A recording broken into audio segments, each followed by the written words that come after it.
Let's let it go. Hey, come on in. She weighed 1,200 pounds, and the guy stayed married to her. Could you imagine that? Honey, do you think I look fat in this? I have noticed that there is a certain compulsion among stand-up comedians to go on stage and perform. It's a real need. What am I doing here? I made it! I had my own show! What did I do? I'm back here now! I screwed up!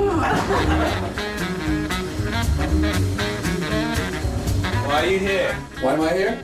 That's a good question. I could ask you the same thing. Well, when I did an HBO special last year, I retired everything I've ever written and wanted to start fresh. And you have just these couple of little things to hang on to. It's very strange. It's very hard to get used to. I was in LA last week once going, I'm not just blowing smoke up your ass. You know that expression? I really thought it was, you know, it was good. I'm not just blowing smoke up your ass. What is it about having smoke blown up your ass? Yeah, I've got like 2 bits and the rest is shit. Like, I could not fuck around with these people, or I was going down. I knew it. When they were with you, the crowd was like, you looked like you were having fun. That's my job. I just have no idea what the curve is of when it's going to be, you know, something that feels like the act used to feel. When you're killing, and while you're up there killing, you're miserable, and it's back where it used to be. And you're like, big deal, I made these idiots live. I saw this lady today with a little, what was it? I don't even know the names of these little dogs. The really little one. Wow, Shih Tzu. Yorkies. No, I don't know. I don't know. I wouldn't even know if you said it. Rat in a dog suit. It doesn't matter. You really can just relax. So. I'll take it from here. This place absolutely has that unmistakable smell of every comedy club I went to starting out in New York. This kind of wood, I don't know if the alcohol, the cigarettes, I don't know what it is. It is so distinctive.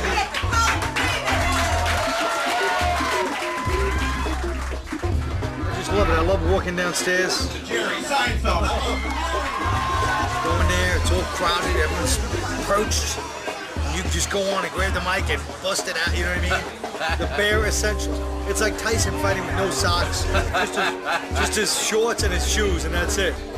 It is the smelly gym. Yeah. I love the conspiracy people. Do you always have the friends that think they have the inside dope on everything, you know, those people? I go to the movies with my friend, I go to reach for a straw, and the straw thing, you know? He goes, whoa, whoa, whoa! Never take the first straw. Don't take the top front straws. Always take the straws in the back. My nephew used to work here. They rub their balls on the straws. They rub their balls on the straws. That's how they fuck around, really. That's a very nice way to pass the time. He yells at the popcorn kid, don't give us from the top, underneath the pop. We don't want the top level. They jerk off in the popcorn. My cousin used to work in it.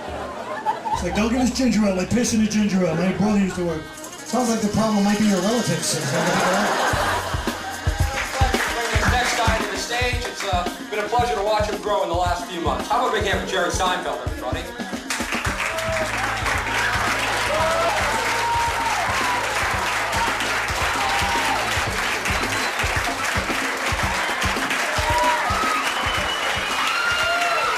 People always say to me, it must be so easy. It's not easy. What's easy? For me now, because Right. people know who I am. No, you get a little bit of a break up front.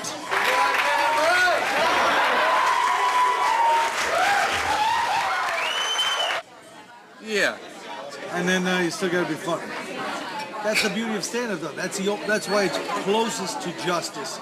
Not that it's just ultimately, but it's close to justice. 'Cause even Jack Nicholson, wherever he looks, Right. he's in the middle of a comedy show where we give him 5 minutes of grace. Right. And then he'd be like, okay, Jack, you know, if you're not making us laugh, get going. You know what I mean? And he's the most beloved person there is. Right. So in the end, whatever it is, whether it's 3 dates or 7 dates, you're still irritated. Still annoyed, still frustrated, still hating the whole experience all the way through. And now my point here, just my point.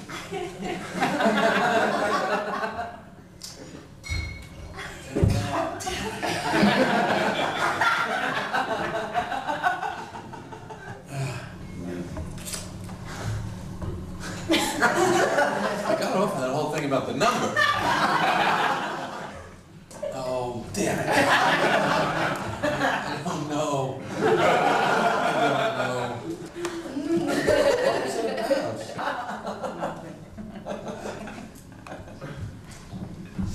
And I didn't even want to say what I just said. That's the ugly part. I don't remember.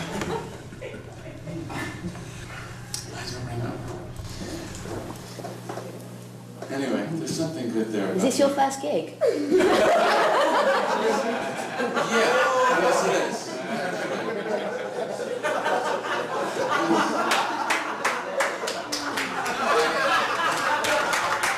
Well, you know, doing all this stuff I have never said before to anyone. It's just thoughts. So this is how comedians develop material. Right. And as you can see, it's quite painful. The equivalent for a normal person would be to go into work in your underwear and try and do your job that you normally do. All of a sudden, you can't do anything. That's how your comedian feels when he's doing a new bit. I'll tell you what's funny, that think tank bit. Oh, come on. What? That's so stupid. I always thought this, I hear about these places called a think tank. I mean, it's just really just a bunch of smart guys, and they bring in problems to try and solve them, right? Nick DiPaolo has a friend who's in a think tank in Boston. Really? Nick, where's your friend? Where is he in a think tank? I can't believe that many people have heard of a think tank. Thinking here. I think people say when they go, I can't even think. Yeah, say when I go for lunch, just give me 2 more minutes. All right. Let's get going. I just want to finish this one thing. You just sit there looking at it. It's in there. It would be kind of cool if it was a submarine too, where you have to descend every time. Descend into the tank and we'll let you up. Well, that's the tank aspect of it. Yeah. And then we'll let you up so you have like 5 doors. What you got? What about a pair of shoes with rope? No. Shut the door on it. So when you go for the interview, He doesn't think. If you know how to think, you know, sometimes you just don't think. you just don't think. That's why they fire you. They fire you. What do you mean fire? Let me go. Why? Because sometimes you just don't think. That is very funny. You think that's thinking. You better think again. You'll think again. I swear I'm racking my brains. That's what you think. But hey, Johnson, I see you sitting in there. I don't know what you're thinking. To me, it's like you don't even think sometimes. I swear, boss, I'm racking my brains. Maybe that's what you think. Mark my word, that think tank bit is going to be big. Now I've tried biking. You don't bike in the city. Oh, no, don't do it. I just got a ticket for running a red light on my bicycle. I got pulled over by a cop on a bicycle. This guy's chasing me for 3 blocks. He's like, ring, ring, ring, ring. Move away from the bicycle. Move away from the bicycle. See, I'm not 100% confident about this stuff, and that's what kills me. You're not behind it 100%. You can't sell it. I tape all my shows because that way I can go home and see what works and what doesn't work.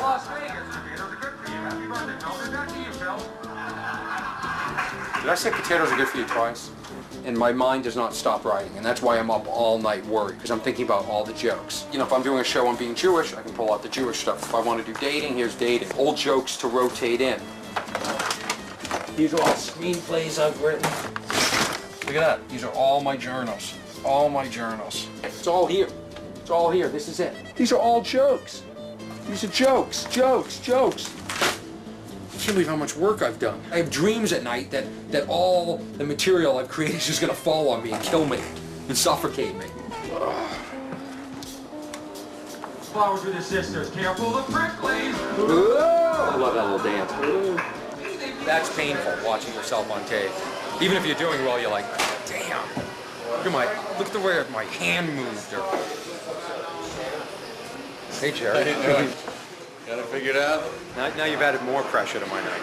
I was going to do at least 70% new stuff, and at least 100% in new order, and open with something I'd never opened with before. Really? Yes. Wow. Not impressed, are you? No, I am. I wouldn't do that. Really? Why's that? You're crazy. Taking your life in your hands. Is he bringing me up? Is he? Yeah, Poor guy. Gone. I realized today when I walk by a cute girl, 9 times out of 10, I'll turn around and look at her ass. And 10 times out of 10, she doesn't look around to look at mine. And that's depressing. All right, I gotta go. Thank you very much, everybody. Listen, everybody thinks you're funny until you're funny. and then they don't say you're funny anymore. So when a comic comes up and goes, "You're really funny," that means you're not funny. That's like you're an open micer. And then the minute you get really funny, then they turn on you. And the jealousy in this business is ridiculous.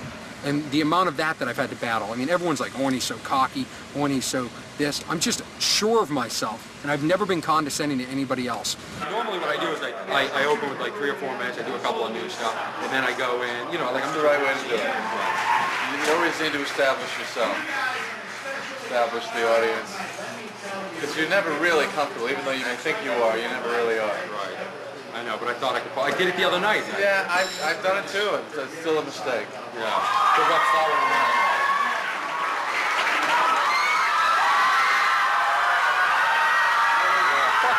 You know, when Jerry gets up there, you know, they're standing, they're on their feet.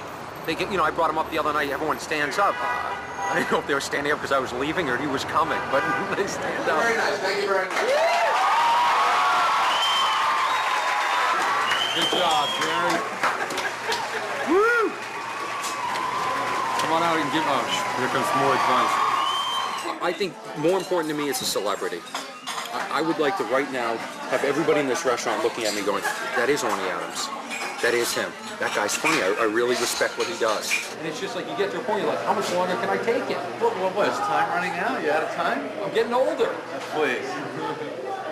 I'm getting older. It's not, you can, listen, I'm 29. I feel like I've sacrificed so much of my life. The last 3 years are like You got something else you would rather have been doing? Not you got other appointments or other places you got to be? Not necessarily. No, but not necessarily. I see all my friends are making a lot of money on Wall Street. I see, like, you know, what? I just see that, like, my friends are, you know, they're moving up, and I'm worried that I'm moving up. They're moving up. Are you out of your mind?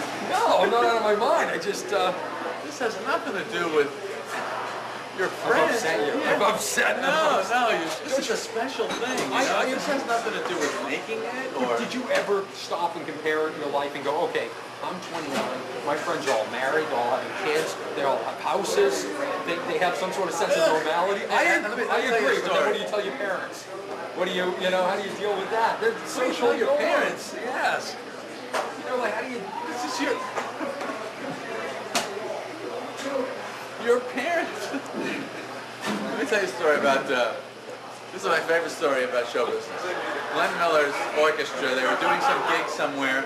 They can't land where they're supposed to land because it's a winter, snowy night, so they have to land like in this field and walk to the gig. And they're dressed in their suits, they're ready to play, they're carrying their instruments, so they're walking through the snow.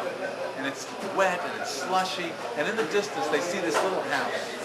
And there's lights on the inside, and there's a curl of smoke coming out of the chimney. And they go up to the house, and they look in the window, and in the window they see this family. There's a guy and his wife, and she's beautiful, and there's 2 kids, and they're all sitting around the table, and they're smiling, they're laughing, and they're eating, and there's a fire in the fireplace. And these guys are standing there in their suits, and they're wet, and they're shivering, and they're holding their instruments, and they're watching this incredible Norman Rockwell scene. And one guy turns to the other guy and goes, "How do people live like that?" That's what it's about. It was beautiful. And the advice that he gave me, it reassured me of all the feelings that I have. That's the way I feel. Yes, Jerry, I am doing something different. People are scared of me, but you're right. I should stand strong. And every time I hear that from the industry, I'm just going to think, Seinfeld told me to stand strong.